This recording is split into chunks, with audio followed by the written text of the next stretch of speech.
Guys welcome back to my channel Sandhya 09। আমি রমা। আমার ভিডিওর মধ্যে যদি কোনো রকম ভুল ত্রুটি হয়ে থাকে তাহলে প্লিজ করে দিও ক্ষমা।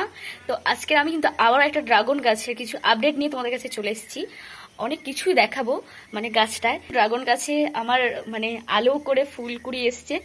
জানি না সবকটা ফুল থাকবে কিনা, তবে আমি তোমাদের কাছে একটু আপডেট দিচ্ছি আর কি। আর আগের ভিডিও যে আমি হোমমেড হেয়ার অয়েলটা করেছিলাম, আজকে আমি শ্যাম্পু দিয়েছি, কালকে মেখেছি, সারা রাত ছিল। তবে আমি যেটা দেখলাম, একদিন মাখাতে সাথে সাথে নিশ্চয়ই চুল পড়া কমবে না, মাখতে হবে। তুমি দেখো কি হয়, তারপরে তোমার ডিসিশন কি করবে না করবে। কিন্তু চুলটা সিরিয়াসলি স্মুথ সিল্কি সিল্কি লাগছে। আর সত্যি কথা বলতে আমার চুলটা প্রচন্ড ড্যামেজ, আমার মানে ড্যামেজ চুল।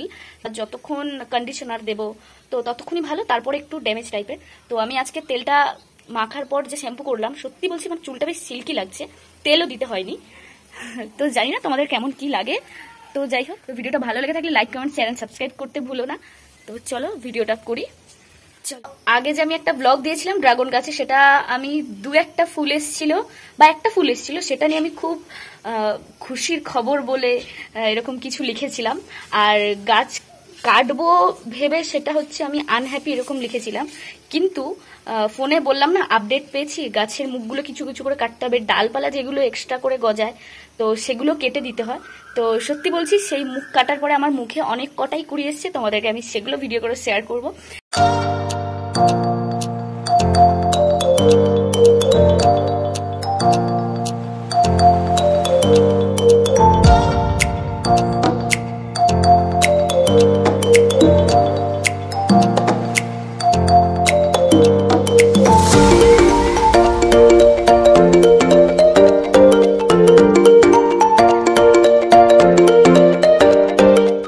তো গাইস দেখো, এতদিন পর আরো একটা ভালো খবর, যেটা হচ্ছে আমার ড্রাগন পাকতে চলেছে। বলতে গেলে অনেকটাই লাল হয়ে গেছে, আরো নাকি ডিপ লাল হবে।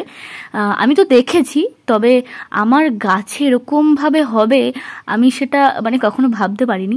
আমি অনেকের ভিডিওতে দেখেছি, তারা ব্লগ দেয় যে পাকা ড্রাগন তুলছে, কেটে দেখাচ্ছে। সেটা যে আমার গাছ থেকে আমি কয়েকদিন পরে তুলবো, সেটাও তোমাদের কিন্তু ভিডিও করে শেয়ার করব। তোমরা ভিডিওটা কিন্তু অবশ্যই দেখবে, আর সেটা আমি শর্টস ভিডিওর মাধ্যমে শেয়ার করব। গাইস, ড্রাগন গাছ লাগিয়ে আমি একটা অন্তত জিনিস তো বুঝতে পেরেছি, যে ভালো জিনিস পেতে গেলে একটু না অনেকটাই অপেক্ষা করতে হয়। যে ফল এত দিন অপেক্ষা করে করে ফাইনালি এবার পাকার সময় অলরেডি চলে এসেছে, তোমাদেরকে দেখালাম। এখনো পুরোপুরি পাকেনি, অনেকটাই বলতে গেলে লাল হয়েছে। এতটাই লেট হয় ফুল ছেঁড়ার পরে, 30 থেকে বলতে গেলে 40 দিন পরে ফলটা ছিঁড়তে হয়। মানে মাথার চুল পেকে যাবে, ফল এত সহজে পাকবে না গাইস। আর আমি যেই সমস্ত ডালগুলো কেটে দিই সেগুলো কিন্তু ফেলে দিই না, আমার এক্সট্রা অনেক কটা টব আছে, সেগুলো লাগিয়ে দিয়েছি। আর আগে যেগুলো লাগিয়েছি অলরেডি গা থেকে ছোট ছোট পাতা কচিয়ে, দেখো এইগুলো আমি লাগিয়েছিলাম আগে, আরো অনেক কটা আছে সামনে, তোমাদেরকে দেখাচ্ছি চলো। আর আমরা সত্যি বলছি কোনো রকম কীটনাশক ইউজ করি না। আর গাছের গোড়ায় তোমরা যতটা পারবে মুরগির মানে পায়খানা, পায়রা এদের পায়খানা, এগুলো যতটা পারবে গাছের গোড়ায় দেওয়ার চেষ্টা করবে। এগুলো কিন্তু ঘরোয়া উপায়। আর সবজির খোসা, তারপর ফলের খোসা, এগুলোই ব্যবহার করি গাছের গোড়ায়। আর জল তো দিতেই হয় পার ডে, যদি গোড়া শুকনো থাকে।